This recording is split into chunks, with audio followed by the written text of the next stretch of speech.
उसका आकलन करते हुए कई महत्वपूर्ण बिंदु आज सामने रखे हैं और कई जरूरी सुझाव भी दिए हैं। और बहुत स्वाभाविक था कि जहां पर मृत्यु दर ज्यादा है, जहां पर कोरोना का स्प्रेड तेज हो रहा है, उन राज्यों के साथ विशेष रूप से चर्चा की गई है। लेकिन बाकी राज्यों के पास भी काफी अच्छे सुझाव हो सकते हैं। तो मैं आग्रह करूंगा कि ऐसे कोई पॉजिटिव सुझाव जो जरूरी हैं, आपको लगता है, वो मेरे तक पहुंचाइए, ताकि कोई कोई रणनीति बनाने में वो उपकारक होंगे। अभी यहाँ जो भारत सरकार की तरफ से स्वास्थ्य सचिव की तरफ से प्रेजेंटेशन रखा गया, उससे भी स्पष्ट है कि एक बार फिर चुनौतीपूर्ण स्थिति बन रही है। कुछ राज्यों में स्थिति ज्यादा चिंताजनक है। ऐसे में गवर्नेंस सिस्टम में सुधार ये बहुत आवश्यक है। ये मैं समझ सकता हूं कि साल भर की इस लड़ाई के कारण व्यवस्था में भी थकान आ सकती है, ढीलापन भी आ सकता है। लेकिन ये 2-3 सप्ताह और अगर हम टाइट करें और अदर गवर्नर्स को बड़ा मजबूत करें, इस पर हमने बल देना चाहिए।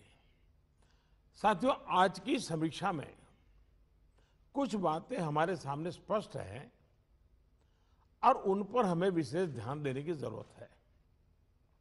पहला, देश फर्स्ट वेव के समय की पीक को क्रॉस कर चुका है और इस बार के ग्रोथ रेट में पहले से भी ज्यादा तेज है। दूसरा, महाराष्ट्र, छत्तीसगढ़, पंजाब, मध्य प्रदेश, गुजरात समेत कई राज्य फर्स्ट वेव की पीक को भी क्रॉस कर चुके हैं। कुछ और राज्य भी इस ओर तेजी से बढ़ रहे हैं। मैं समझता हूं कि हम सब के लिए ये चिंता का विषय है, सीरियस कंसर्न है। और तीसरा, इस बार लोग पहले की अपेक्षा बहुत अधिक कैजुअल हो गए हैं।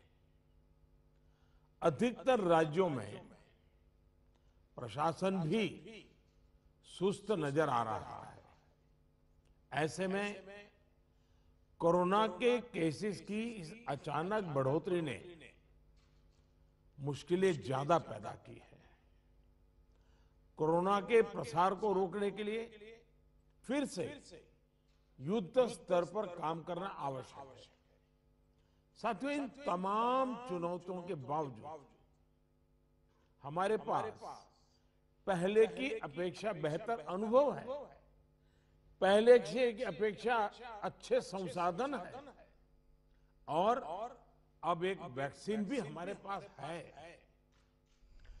जन भागीदारी के साथ साथ हमारे परिश्रमी डॉक्टर्स और health workers, health care staff ने स्थिति को संभालने में बहुत मदद की है और आज भी कर रहे हैं।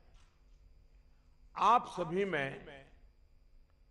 अपने पहले के अनुभवों का प्रभावी ढंग से उपयोग अपेक्षित है। अब आप कल्पना कीजिए कि गत वर्ष इन दिनों में हमारे हाल क्या थे। हमारे पास टेस्टिंग लैब नहीं थे, इवन मास्क कहां से मिलेगा ये भी एक चिंता का विषय था, पीपी किट नहीं था। और उस समय हमारे लिए बचने का एकमात्र साधन बचा था लॉकडाउन, ताकि हम व्यवस्थाओं को एकदम से जितना तेजी से बढ़ा सके और वो हमारी स्ट्रेटेजी काम आई।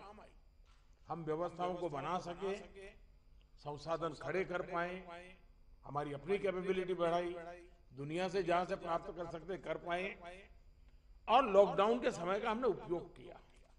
लेकिन आज जो स्थिति है, आज जब हमारे पास सब संसाधन है, तो हमारा बल, और ये हमारे गवर्नेंस की कसौटी है, हमारा बल माइक्रो कंटेनमेंट जोन पर होना चाहिए। छोटे छोटे कंटेनमेंट जोन पे सबसे ज्यादा होना चाहिए। जहां पर रात्रि कर्फ्यू का प्रयोग हो रहा है, वहां मेरा आग्रह है कि उसके लिए शब्द प्रयोग हमेशा करें, कोरोना कर्फ्यू, ताकि कोरोना के प्रति एक सजगता बनी रहे। कुछ लोग ये इंटेलेक्चुअल डिबेट करते हैं कि क्या कोरोना रात को ही आता है। हकीकत में दुनिया ने भी ये रात्रि कर्फ्यू के प्रयोग को स्वीकार किया है, क्योंकि हर व्यक्ति को कर्फ्यू समय होता है तो याद आता है कि हाँ, मैं कोरोना काल में जी रहा हूं और बाकी जीवन व्यवस्थाओं को कम से कम प्रभाव होता है। हाँ, अच्छा होगा कि हम कोरोना कर्फ्यू रात को 9 बजे शुरू करें या रात को 10 बजे शुरू करें और सुबह 5-6 बजे तक चलाएं, ताकि बाकी व्यवस्थाओं को प्रभाव ज़्यादा न हो। और इसलिए उसको कोरोना कर्फ्यू के नाम से ही प्रचलित करें। और कोरोना कर्फ्यू एक प्रकार से लोगों को एजुकेट करने के लिए काम आ रहा है, अवेयरनेस के लिए काम आ रहा है, तो हमने इसके तरफ ध्यान देने के। लेकिन मैंने पहले कहा, अब हमारे पास व्यवस्थाएं इतनी हो चुकी हैं, माइक्रो कंटेनमेंट जोन, उसी पर बल दीजिए, आपको अच्छे परिणाम मिलेंगे।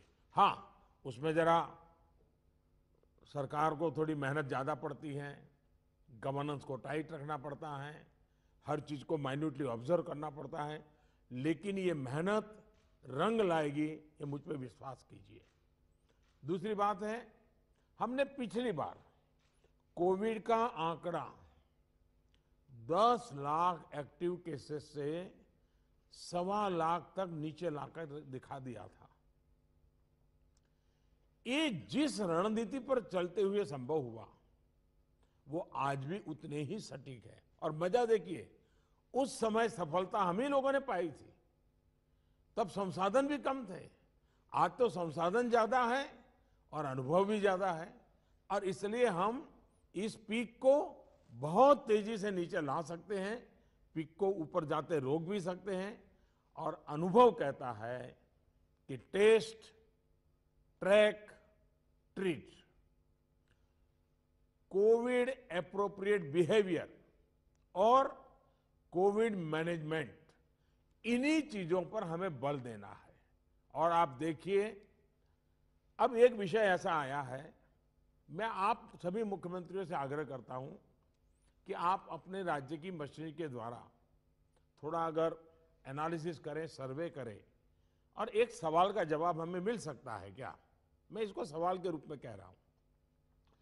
होता क्या है कि इन दिनों कोरोना में, ये थोड़ा वेरिफिकेशन का विषय है, लेकिन आप ही उसको राज्य में करवा सकते हैं।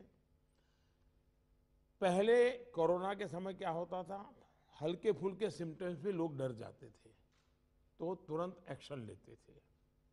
दूसरा, इन दिनों बहुत पेशेंट असिम्टोमेटिक है और उसके कारण उनको लगता है तो ऐसे ही थोड़ा जुकाम हो गया, ऐसा हो गया, कभी कभी तो वो भी नजर नहीं रहा, और उसके कारण वो परिवार में पहले की तरह ही जिंदगी जीते हैं और परिणाम स्वरूप पूरा परिवार लपेट जाता है और फिर इंटेंसिटी बढ़ती है। तब हमारे ध्यान आता है, जो आज परिवार जो इसमें लपेट में आ रहे हैं, उसका मूल कारण है शुरुआत एसिम्टोमेटिक से होती है और केयरलेस होती है।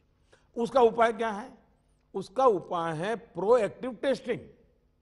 हम जितना ज्यादा टेस्टिंग करेंगे तो एसिम्टोमेटिक जो पेशेंट होगा वो भी ध्यान में आ जाएगा, तो परिवार में होम क्वारंटाइन वगैरह ढंग से कर लेगा। वो परिवार के साथ जैसे नॉर्मल जिंदगी जीता है वो नहीं जिएगा, और इसलिए पूरा परिवार जो आज सब लपेट में आ जाता है उसको हम बचा सकते हैं।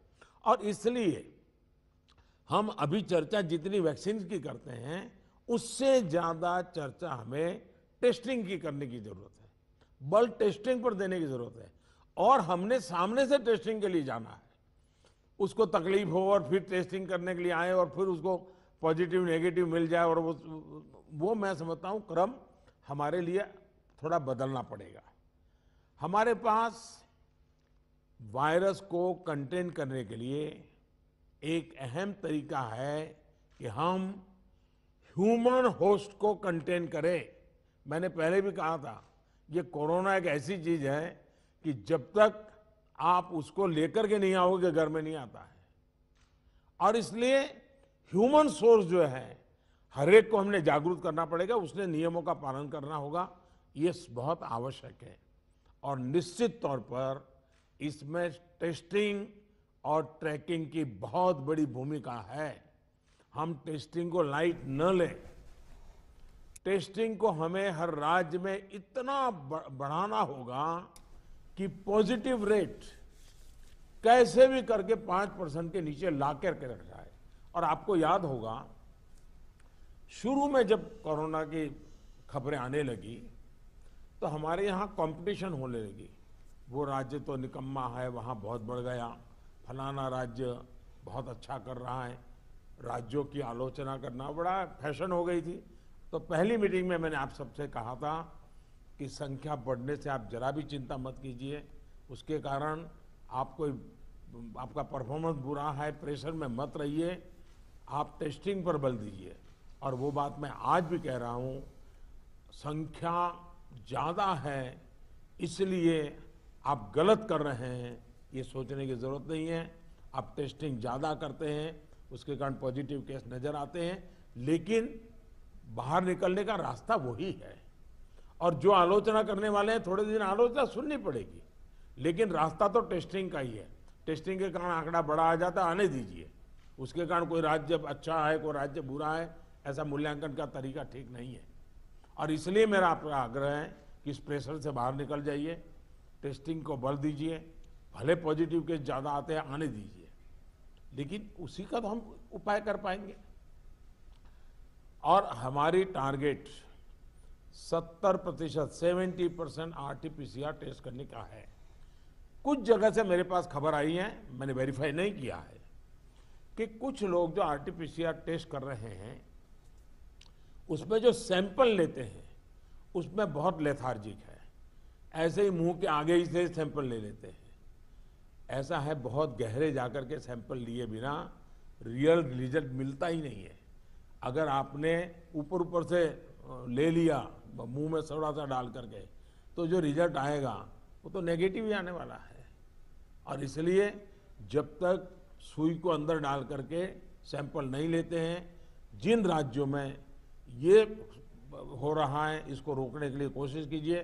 भले पॉजिटिव केस बढ़े, चिंता मत कीजिए, लेकिन पॉजिटिव केस होगा तो ट्रीटमेंट होगा, लेकिन वो नहीं होगा तो घर में फैलाता रहेगा, पूरे परिवार को, पूरे मोहल्ले को, पूरे टेनामेंट को, सबको लपेट लेगा। हमने पिछली मीटिंग में भी इस पर चर्चा की थी कि RT-PCR टेस्ट बढ़ाने की जरूरत है। और फिर मैं कहता हूं कि प्रॉपर सैंपलिंग और प्रॉपर होना चाहिए। आपने देखा होगा कुछ लैब सबको निगेटिव दे रही है, कुछ लैब सबको पॉजिटिव दे रही है, तो ये तो अच्छी चित्र नहीं है, तो कहीं कुछ कमी है। और ये गवर्नेंस के माध्यम से हमने चेक करना होगा। कुछ राज्यों को इसके लिए इंफ्रास्ट्रक्चर बढ़ाने की जरूरत होगी, लेकिन इसे जितनी तेजी से करेंगे उतना ही मददगार होगा। लैब्स में शिफ्ट बनाने की जरूरत करनी है, तो मैं समझता हूं इसे भी किया जाना चाहिए। साथ ही मैंने पहले से पारण में कहा, कंटेनमेंट जोन्स में टेस्टिंग पर हमें बहुत बल, जिस कंटेनमेंट जोन तय करें उसमें एक भी व्यक्ति टेस्टिंग के बिना रहना नहीं चाहिए। आप देखिए, आपको परिणाम फटाफट मिलना शुरू हो जाएगा। साथियों, जहां तक ट्रैकिंग का प्रश्न है, प्रशासनिक स्तर पर हर इन्फेक्शन के हर कॉन्टैक्ट को ट्रैक करना, टेस्ट करना और कंटेन करना, इनमें बहुत तेजी की जरूरत है। 72 आवर्स में कम से कम 30 कॉन्टैक्ट ट्रेसिंग से हमारा टारगेट कम नहीं होना चाहिए। एक व्यक्ति का खबर आया तो उसके 30 संबंधित लोगों जो भी मिले हैं उसको हमने करना ही पड़ेगा। कंटेनमेंट जोन की भी सीमाएं स्पष्ट होनी चाहिए, वेग नहीं होना चाहिए। पूरे के मोहल्ले, इलाके के इलाके, ऐसा मत करो। अगर 2 फ्लैट हैं, एक इमारत में 6 मंजिला है, तो फिर उतनों को ही करो। बगल का टावर है उसको बाद में देखो। अदरवाइज क्या होगा कि हम सब के सब सरल मार्ग यही है कि मेहनत कम पड़ती है, ये कर दो, उस दिशा में मत जाइए। आप सब इस दिशा में सक्रिय हैं, बस हमारी सतर्कता में कोई कमी नहीं आनी चाहिए, यही मेरा आग्रह रहेगा। हमें ये सुनिश्चित करना है कि कोविड फटीग के चलते जमीन तक जाते जाते प्रयासों में सुस्ती किसी भी प्रकार से नहीं आने देनी है। कई राज्यों में कॉन्टैक्ट ट्रेसिंग को पीरियोडिकली क्रॉस चेक करने के लिए भी टीम्स बनाकर काम किया है, इसके अच्छे नतीजे मिले हैं।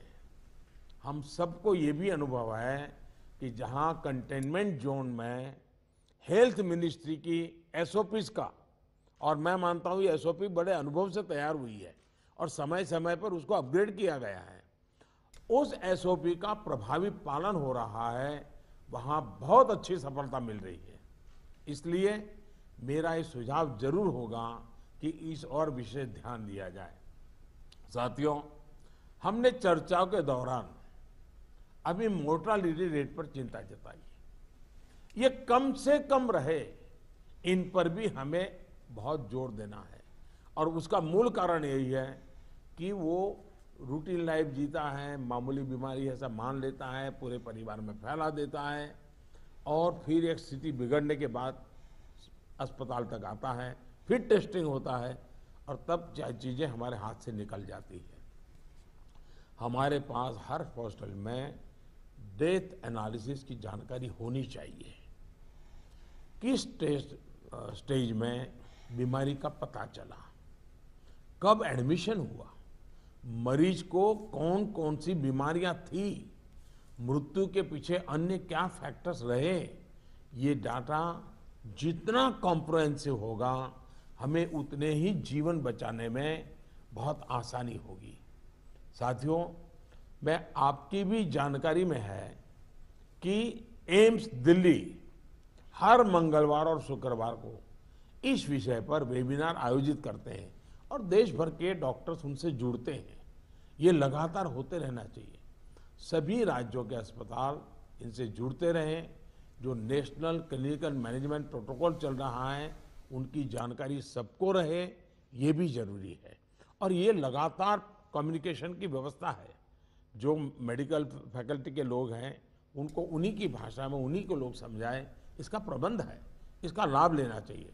इसी तरह एम्बुलेंसेस, वेंटिलेटर्स और ऑक्सीजन अवेलेबिलिटी की भी लगातार समीक्षा आवश्यक है।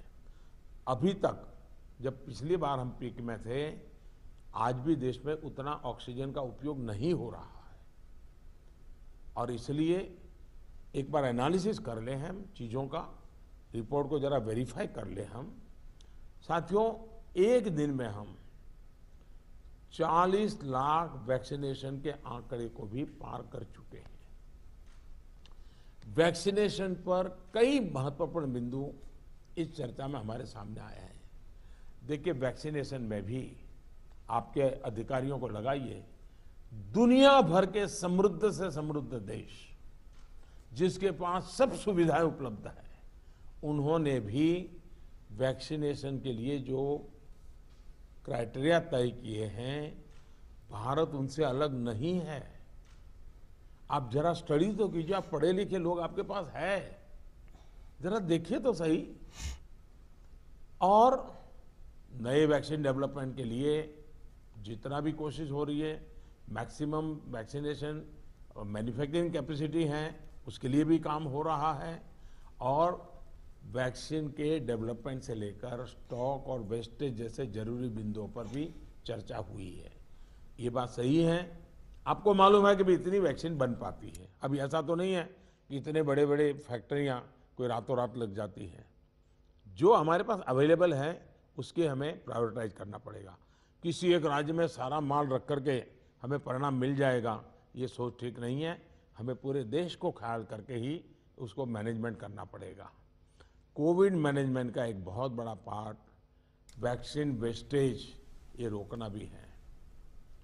साथियों, वैक्सीन को लेकर राज्य सरकारों की सलाह, सुझाव और सहमति ने से ही देशव्यापी रणनीति बनी है। मेरा आप सभी से आग्रह होगा कि हाई फोकस्ड डिस्ट्रिक्शन जो है उनमें 45 साल के ऊपर 100% वैक्सीन के लिए लगातार प्रयास कीजिए। एक बार एक तो अचीव करके देखिए। मैं एक सुझाव देता हूं, क्योंकि ये कभी कभी वातावरण बदलने के लिए चीजें बहुत काम आती हैं।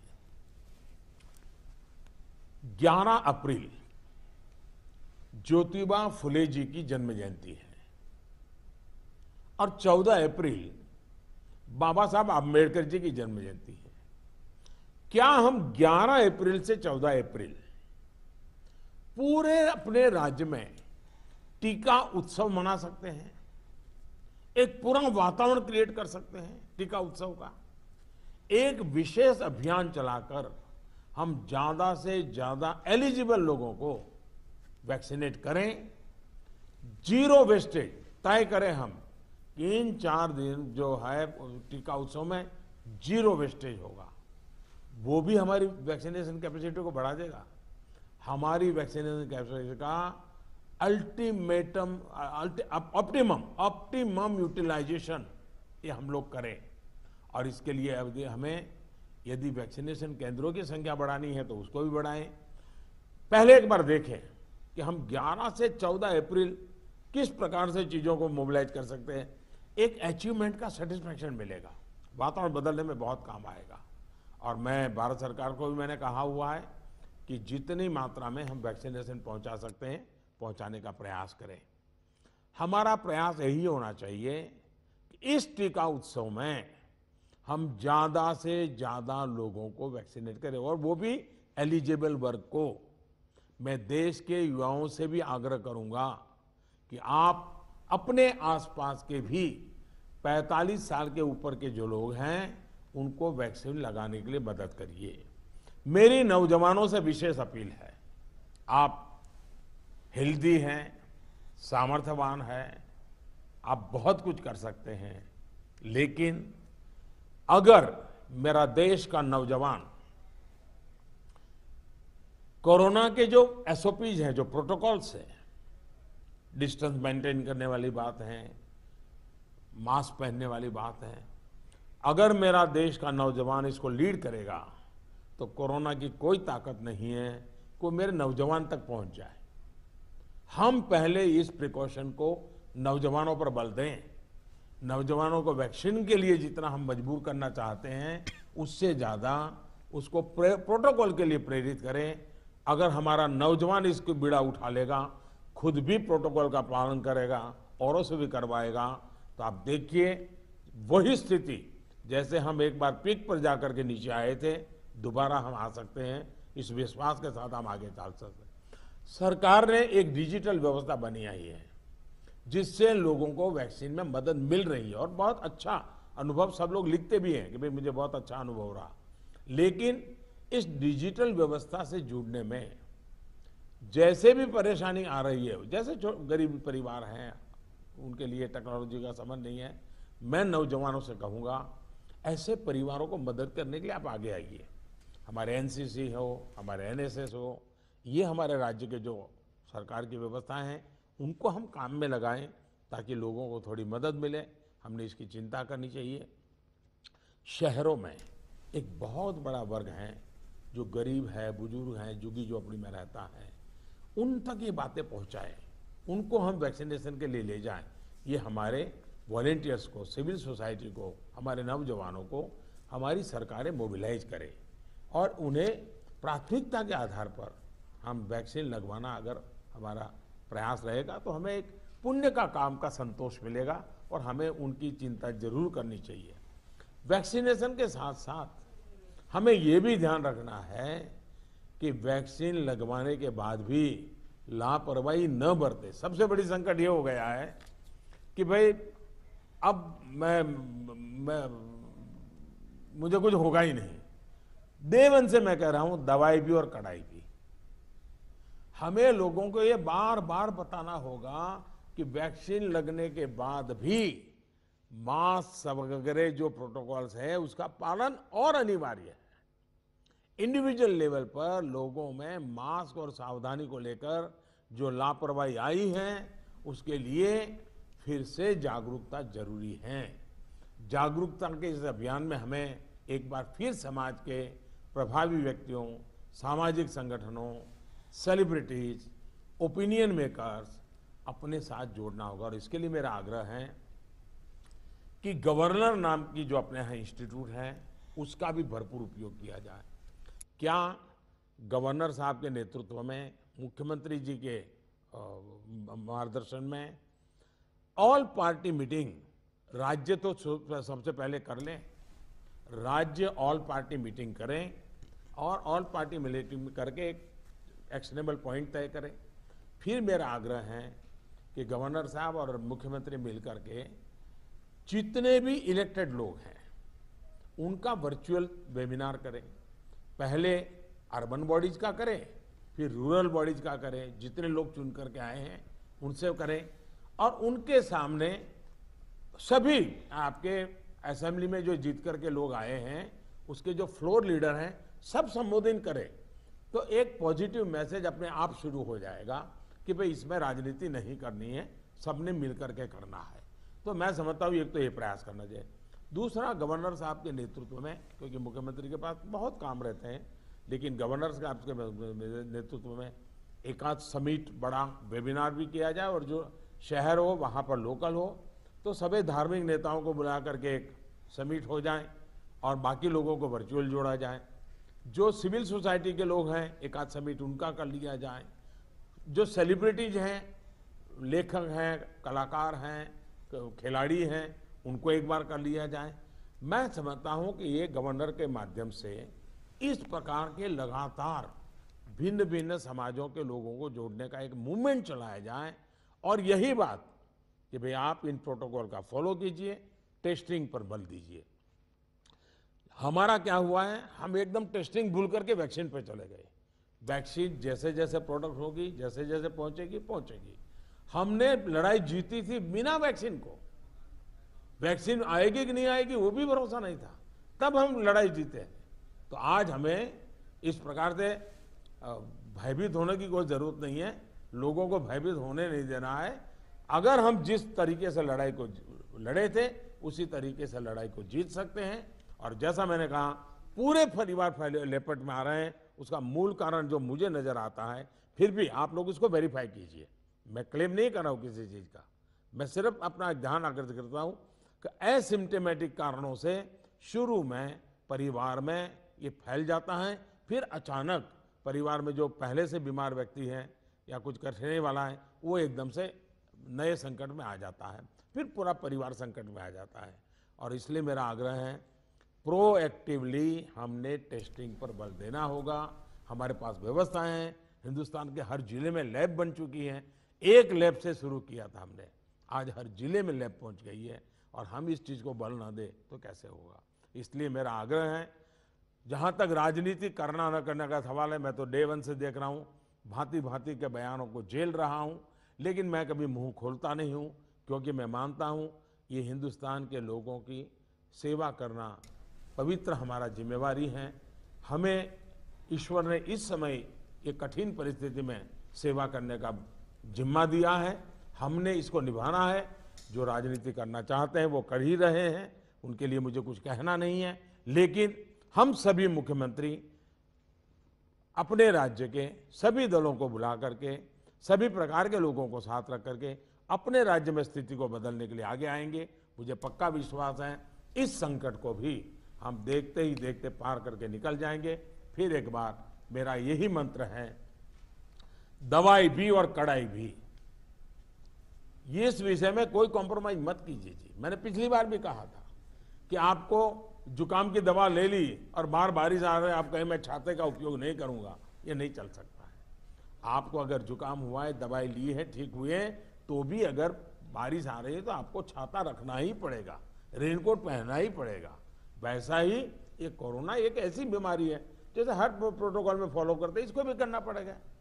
और मैं ये कहूंगा कि जैसे हमने पिछली बार कोरोना को नियंत्रित किया था, वैसे ही हम इस बार भी कर लेंगे, मेरा पक्का विश्वास है। और मेरा आप पर भरोसा है, आप अगर इनिशिएटिव लेंगे, चिंता करेंगे और फोकस टेस्टिंग पे कीजिए। वैक्सीनेशन की व्यवस्था एक लंबे कालखंड के लिए है, जो निरंतर चलानी होगी, वो चलाते रहेंगे। आज बल हम इस पर दें और जो एक टीका उत्सव एक ब्रेक थ्रू करने के लिए तय किया है, उस टीका उत्सव पर हम एक नई सफलता प्राप्त करें। एक नया विश्वास पैदा करने के लिए एक छोटा सा अवसर काम आ सकता है। मैं फिर एक बार आपके सुझावों की प्रतीक्षा करूंगा। बहुत बहुत धन्यवाद। धन्यवाद प्रधानमंत्री जी। मैं अब सभी का धन्यवाद कर हम इस बैठक की समाप्ति करते हैं। आज जो प्रधानमंत्री जी ने हमारा मार्गदर्शन किया है, उस पर अपने अपने राज्य में हम तेजी से आगे बढ़े और फिर एक बार कोरोना पर विजय प्राप्त करें, यही सबको मेरा निवेदन है। धन्यवाद।